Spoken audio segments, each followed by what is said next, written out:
Hello, and welcome to episode 25 of Intercultural Insiders. My name is John McGraw, and I help newcomers, expats, and businesses connect across cultures to succeed in less time and pain.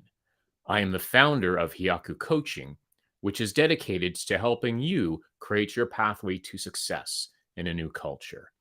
The purpose of Intercultural Insiders is to share the stories of people with intercultural experiences. So if you're feeling isolated or lost, you can hear something from the guests' experiences that could help you, even if it's just a reminder that you're not alone. And today is part 2 of the conversation with Daisy Wright. But before we get into that, I wanted to give you just a quick update on the Niagara College in Toronto welcome fair that Hyaku Coaching had a booth at yesterday.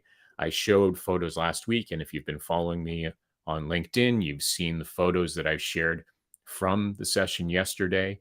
So it was a really energizing, lively experience. Had conversations with so many students, obviously quite young as 18. Most of them had just arrived in Canada within the past couple of weeks, some within a few days. They came from India, Nepal, the Philippines, South Africa, a number of countries, and it was amazing to connect with them. In the photos, I was by myself in the photos, but of course, Liliana was there with me, taking pictures. And just to give you a sense of how hectic it was there, she took a short video. So here's a video of how much was going on. You can see he's quite busy, many things going on, just coming over to the booth here.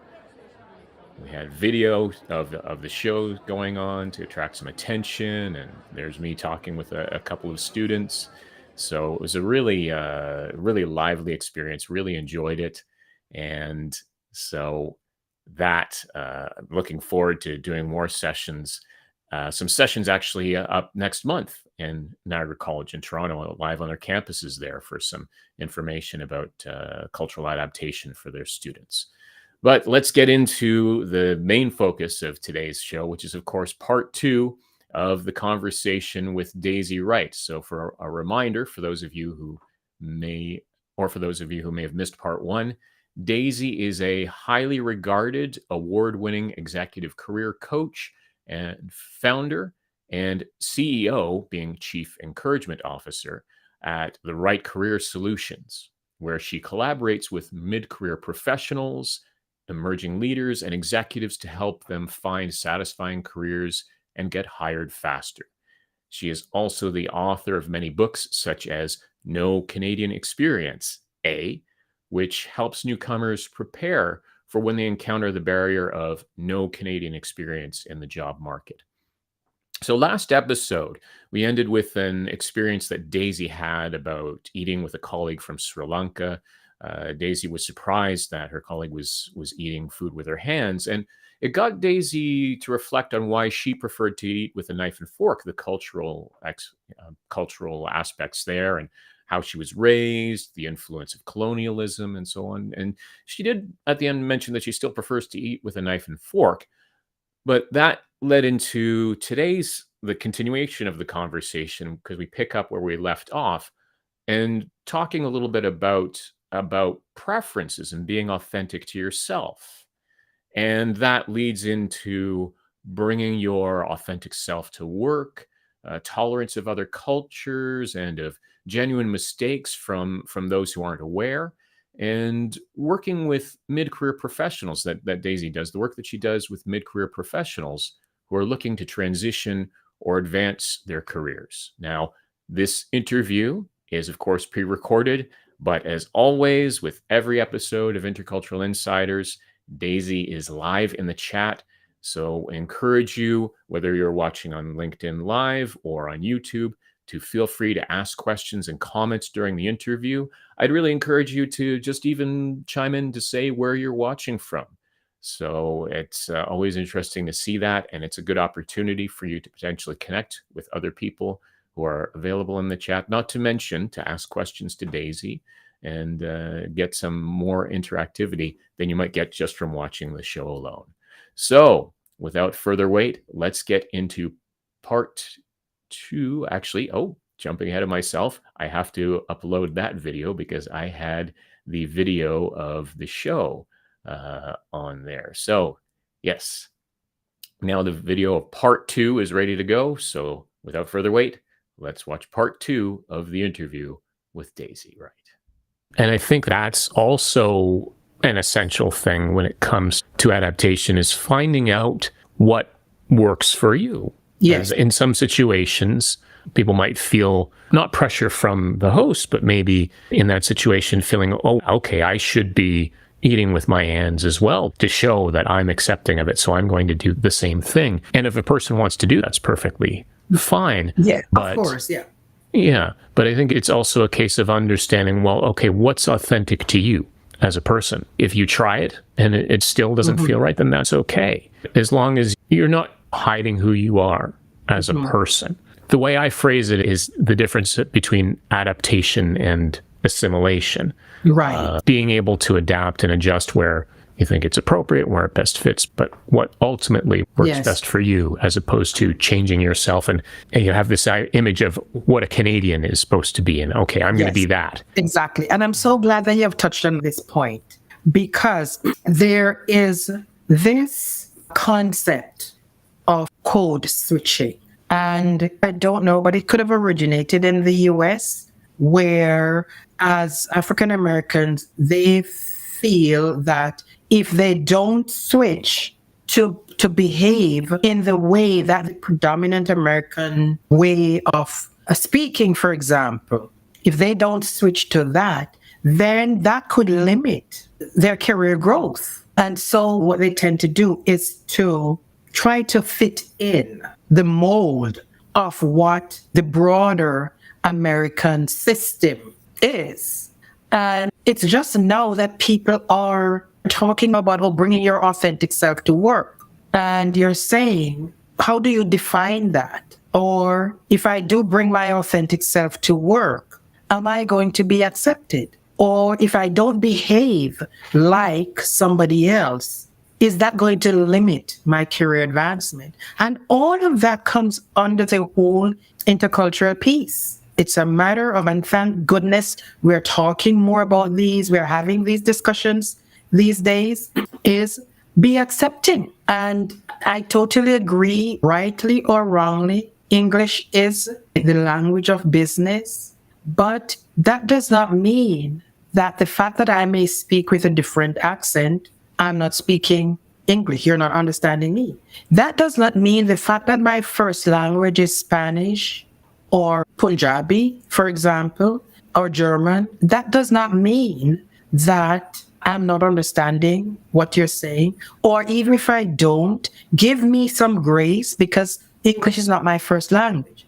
But to put up these barriers or forcing people to fit into a mold where they don't feel comfortable, that's hard. And a lot of work is still needed there as well. Absolutely. And speaking as a white male who spent most of his life in Canada, these were a lot of things that for many years weren't really on my radar. I just had no awareness around these things, because being part of the majority, I thought that there was that idea of what being inclusive and diversity was. The whole old idea, I don't see color. Yes. And then considering that as a positive idea, which I think was the idea behind it, is realizing, okay, that's not what it is. In fact, that's a problem.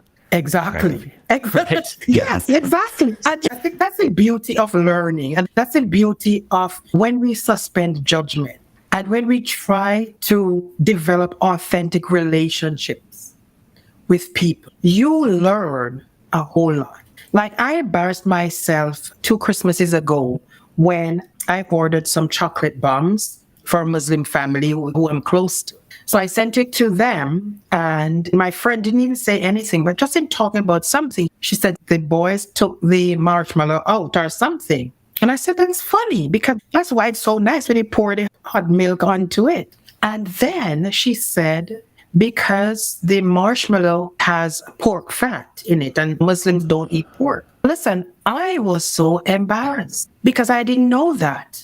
At the same time, it was a learning experience for me. So the next time I was sending some treats for them, that was front and center of my mind. So yes, on one hand, it was embarrassing because I did not know.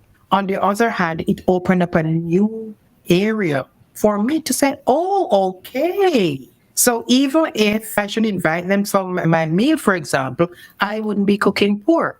And that's the beauty, and you'll hear me repeat that often. That's the beauty of understanding different cultures. Even when we go into the discussion about diversity, equity, inclusion, and belonging, a topic that's very difficult to talk about, but it opens up opportunities for all of us to learn about each other. First time you would think, the moment diversity comes up, we're thinking race and gender. Now we realize how encompassing that discussion is, because we have to take into account the LGBTQ community. We have to take into account people who are neurodiverse, those kinds of things. And it opens up a whole new window for us to learn. Now, are we going to accept everything that's new? It's going to take us time to learn and understand and those kind of things. But it is an amazing time for us to learn from each other. And that's why I think, John, that what you're doing is, it's not only about the newcomers coming into Canada, yes, because we need to let them know what's acceptable and so on. But on a wider basis, so many of us need to learn all of these things, because the more we learn, the more accepting we become. The more we learn from different cultures, the more we're going to say, oh, okay, we are more alike. There are more commonalities as opposed to differences. Excellent point. When we're talking about culture, it's not just the national side. It's all of the parts that make up identities. So thank you for mentioning that as well.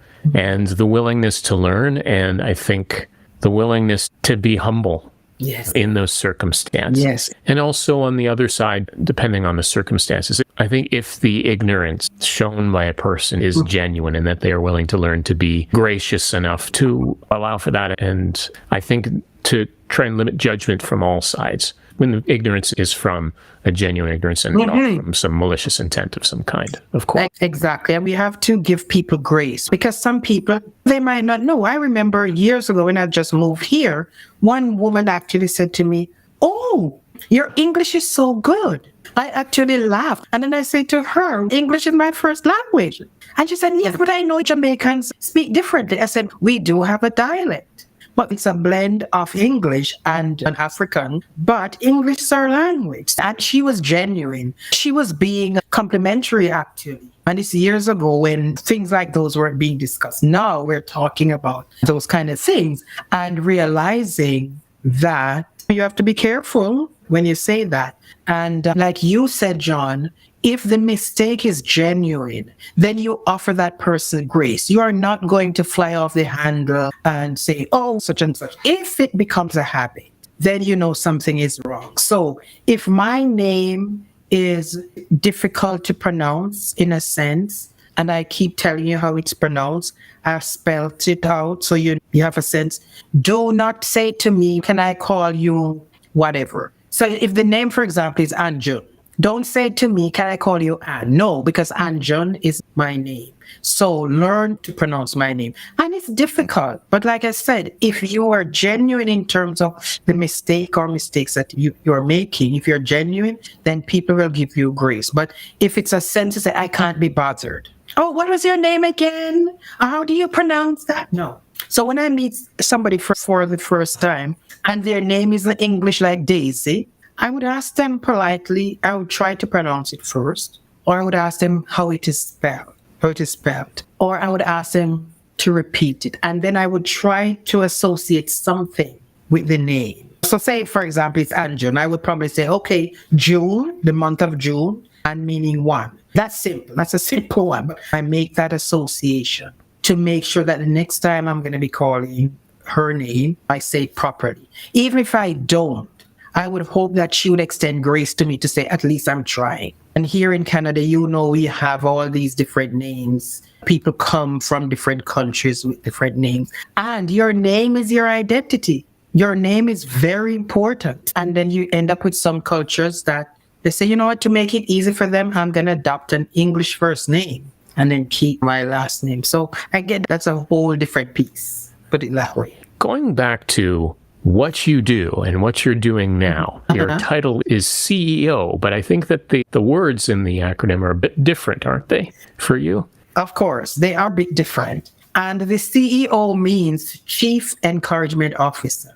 And that's what I do. I'm always encouraging people, whether they're my clients, whether they're people who I just know.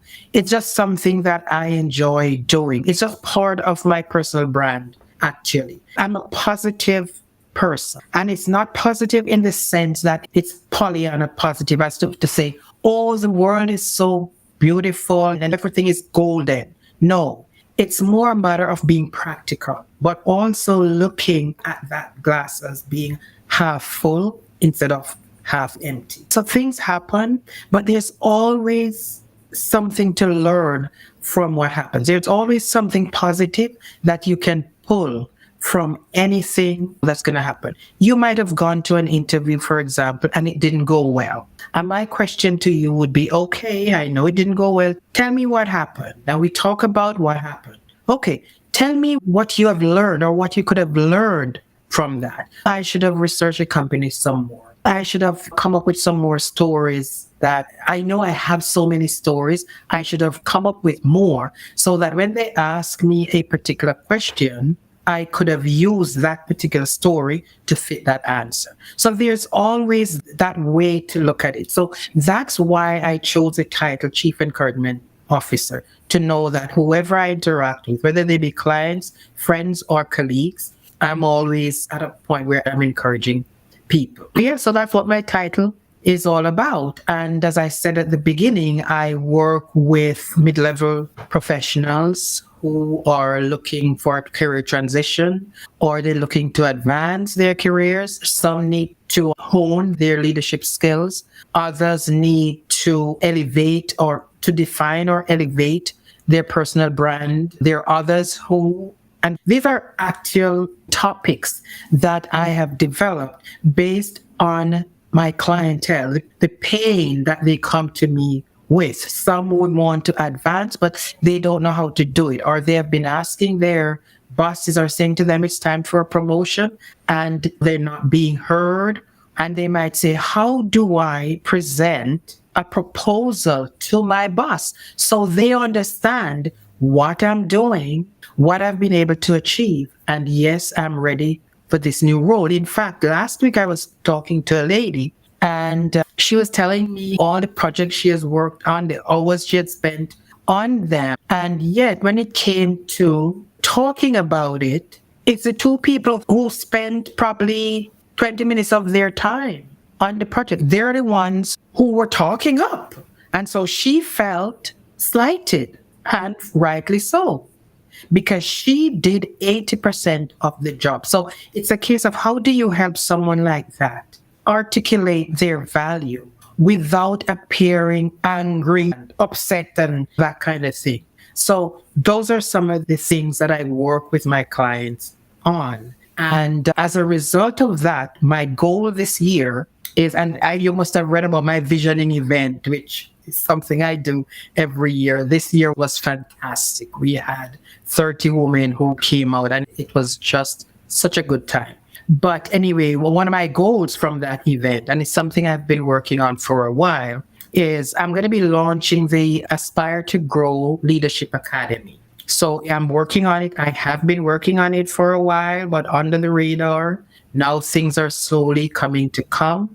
And what this is, it's more like a membership operation where people join as members, and then they have access to certain services in terms of workshops and webinars, and career experts or leadership experts come in as guest speakers. They will have, say, a discount on one-on-one coaching with me.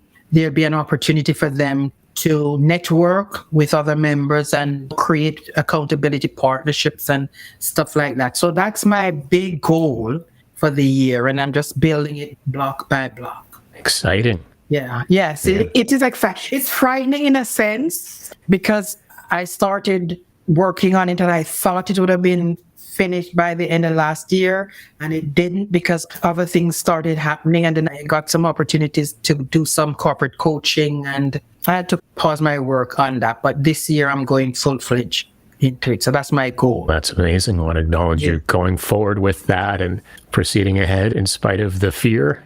Yes, and that's how you have to face it. Fearful, yes, but you face it. Instead of you being fearful, it's like feeling excited and ready. That's what fear is. F-E-A-R, Yes. feeling excited and ready. That's the stage I'm in. Amazing. Being excited and ready. And I can imagine how amazing that's going to be for people who can register for that and Yes. participate in that. Right. Yes, I'm hopeful. I'm hopeful for sure. Because like I said, these are things I do. It's nothing new that I'm creating, but it's just part of my service.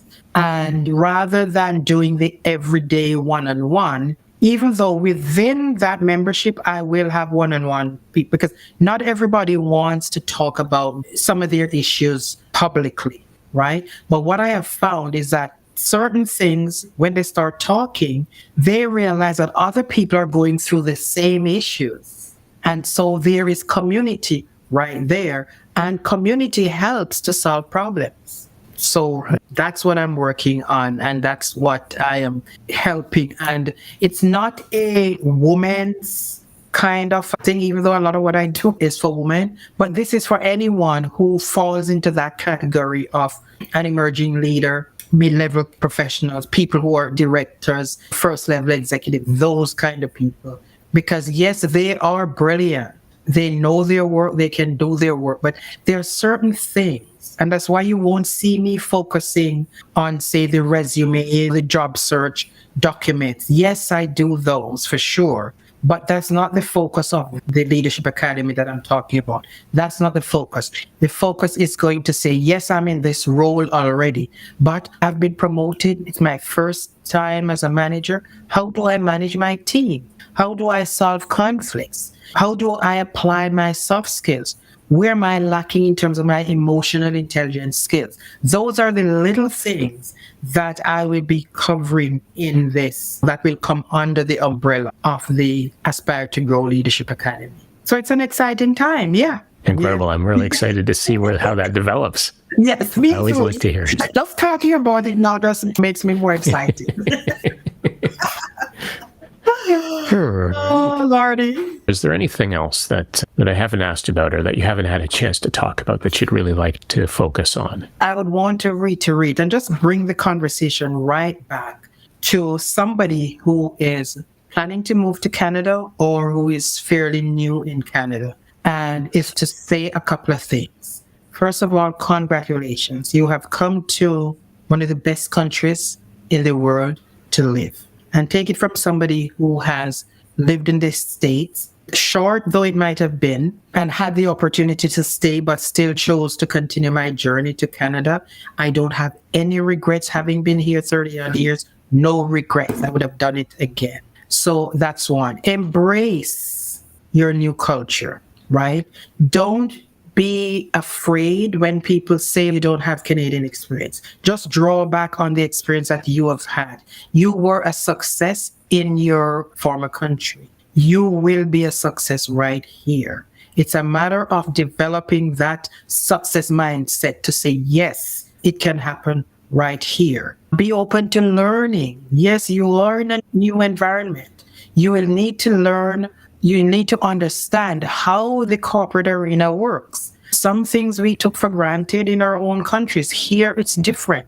Learn about what's acceptable behavior. Realize that everybody, at least in theory, everybody's equal. Pay attention to that. Some people, depending on the culture you're coming from, it could be that when men are here and women are there, no, not here in Canada. So be open to that, because you can end up getting in trouble if it goes the other way. I remember I was coaching a young man who was going for a vice president role at a bank. He's Japanese, actually. And I remember one of the questions he asked me, I'm diverting a little bit, but it's to tell you how important understanding the culture is. And he said to me, Daisy, if I see somebody like a lady dressed in a nice dress, looking good, can I tell her that she looked quite nice? And I said, you know what? I would suggest that you don't.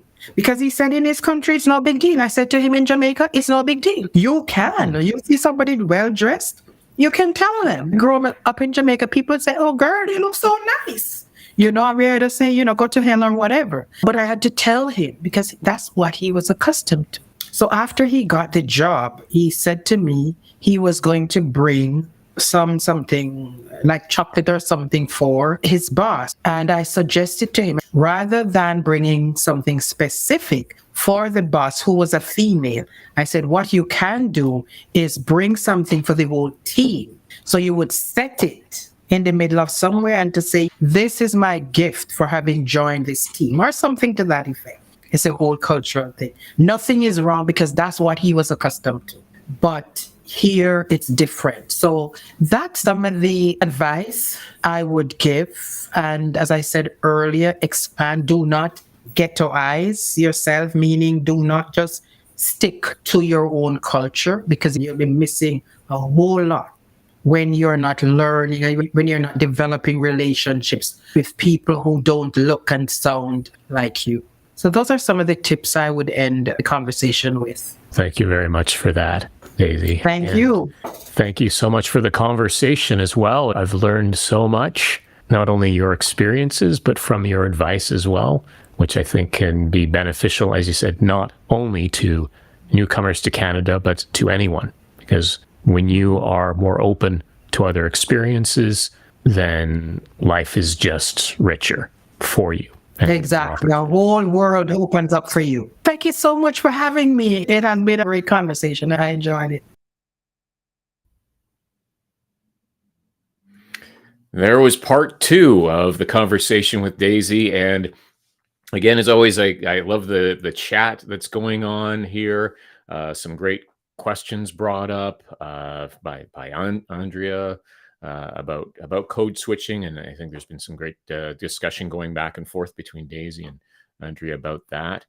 And the examples, the experience obviously with the Japanese client has resonated with me as well. A bit of a difference in understanding about what's considered appropriate or inappropriate in the workplace, and so many different things that can affect understanding and unintentionally affect your ability to advance if you're not aware of the cultural nuances. So thank you very much for all of those examples that you brought, Daisy. I loved the conversation that we had there.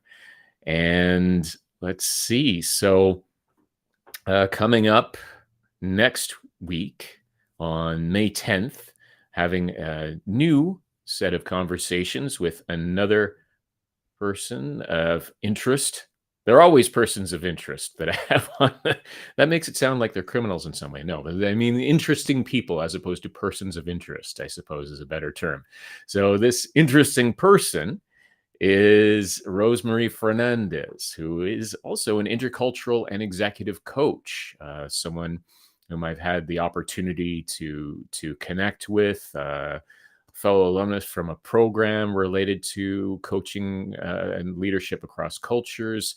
She's also based in Toronto. She has a very varied background in HR and also just from growing up in multicultural environments. So the next this conversation is on May 10th, as Wednesdays, as it always is, from 12 to 12:30 Eastern Daylight Time.